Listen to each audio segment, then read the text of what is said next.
ahaan su'aalaha doorashada ah. Su'aalaha doorashada ah waxaa samaynaysaa qeybta koowaad ayaa horta meeshan ku qoranaysaa. Qeybta koowaad si yar oo far yar yara ugu qoranaysaa insha Allah.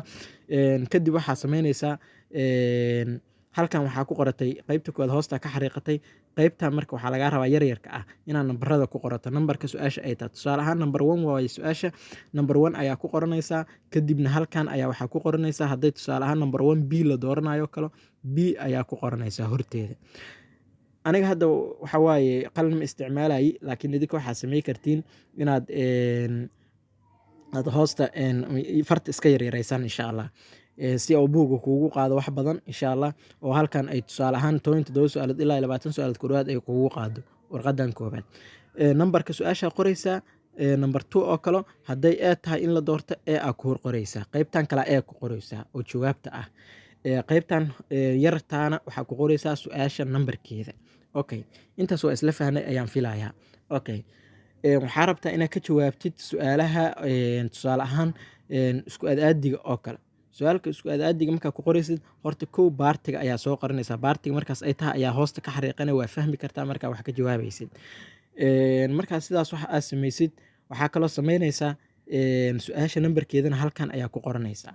Su'aasha nambarkeeda halkaas markaa ku qorato su'aalaha doorashada ah waa soo guurinay. Su'aasha waa soo guurinay markaa su'aasha soo guuriso. Su'aasha koobaad waaye markaa soo guuriso su'aasha koobaad waxa ay ku aadaysa ayaa horteeda falaareer jiide waa ku aadinay. Maadaama aad jawaab qoraysid waxa ay ku aadaysa ayaa qoray. Okay, haddana su'aasha labaad soo qaadanay waa soo qoray. Su'aasha labaad waxay tahay yacni doorashada labaad waxay isku aadiga labaad waxay tahay kadibna waxa ay ku aadi lahayd falaareer jiide horteeda ayaa ku qoraysaa. Waxaas ku aadayaa leeda number ama number hadday ku aadaysid nambarkeeda horteeda ku qoray. Falaarta markaa jiido nambarkaas ay ku aadaysaa horteeda ku qoray. Su'aalaha isku aadigana ahna sidaas ayaad uga jawaabtay. Okay, su'aalaha maxaan dhahaa buuxbuuxida ah. Su'aalaha buuxbuuxida sidoo kale nambarka inta ku qoraysa. Tusaale ahaan nambarka inta ku qoraysa. Nambarka inta markaa ku qabto qaybtana aad soo qorato. Qaybta ay su'aashaas tahana aad soo qorato. Qaybta aad soo qorato hoosta ka soo xariiqato. Nambarka su'aasha markaa soo qorato su'aasha ayaa soo qoray. Su'aasha markaa soo qortid meesha banaaneed ayaad ku buuxinay. Marka wixii ka maqan ayaa ku buuxinay. Meesha banaana banaysanay wixii ka maqan ayaa ku buuxinay. Way fahanteen filaaya. Ama wixii lagu siiyay markaas oo inaad kala doorato ayaad ku buuxinay insha Allah. Su'aasha labaad oo kala soo qornay su'aasha waa inaad soo qortaa marka. Su'aasha markaa soo qorto kadib meeshii banaaneed ayaa banaanaysanay kadib wixii lagu buuxin lahaa ayaa ku buuxinay. Intaas haddaad samaynin imtixaankaaga qalad badan ayaa ka jiri doono.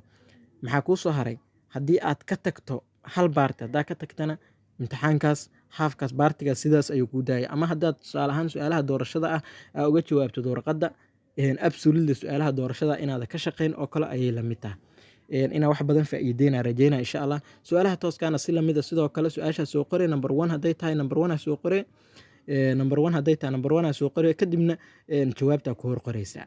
Taa waa easily inaa fahanteena filaaya. Su'aasha nambarkeeda halka ku qoray jawaabteeda halka. Hadday su'aashu isku aadi iyo doorasho iyo buuxbuux iyo waxaas ay tahana waxaa samaynaysiin su'aasha soo qoraysiin kadib wixii xogta aad dhamaystiraysiin. Su'aalaha hadday doorasho yihiin nambarka ayaa soo qoraysa. Nambarka markaa soo qorto tusaalaha number 1 markaa dhahdo aad dhahaysa haddii la dooranayo. Number 2 B aad dhahaysa halkan dhinacana B ku qoray. Dhinacan meeshaana waa ina marka hore ciwaanka iska sax si fart waxaaga loo fahmo baartiga ay tahay jawaab inay tahay wax dhan xogta dhan halkaas iska dhamaystiro. Sidoo kalena waxaa inii soo sharaxi doonaa qaabka Carabiga ayadana looga shaqeeyo maadaama Carabiga iyo islahayn iyo Soomaaliga insha Allah qaabka Carabiga looga shaqeeyana waa inii soo diyaarinayaa. Waa mahadsantiin dhammaantiin inaad wax badan ka faa'iideen ayaan rajeynayaa.